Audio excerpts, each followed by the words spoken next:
This is Dabu7. We're dealing with a massive cyber attack that has now forced the shutdown of the largest gasoline pipeline in the United States. This is critical.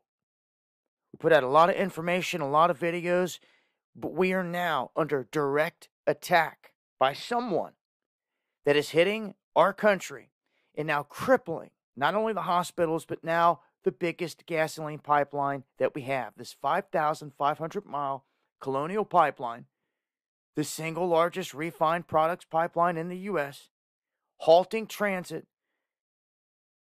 And as far as we could see, it was still offline. This began Friday. And they're saying if this continues into this week, it could send prices soaring.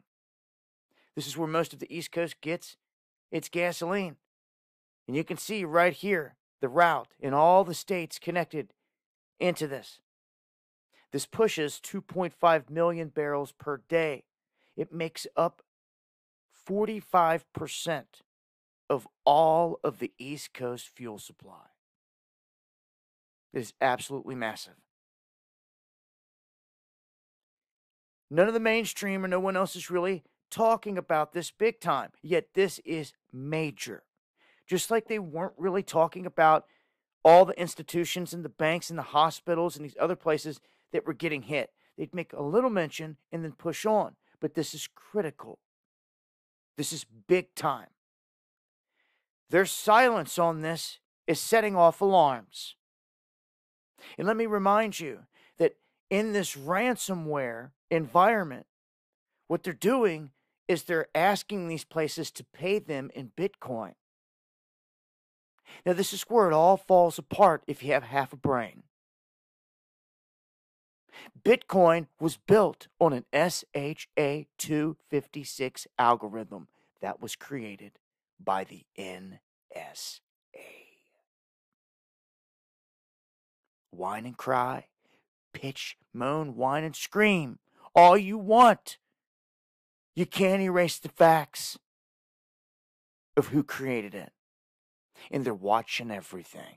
This is why they allowed it into their financial institution. You know, the country that went around killing world leaders in the name of the almighty dollar for decades. You think that they would let a mystery man just slide up into their financial institution? Use your brain.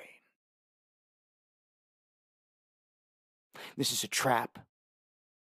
It is the trap of traps.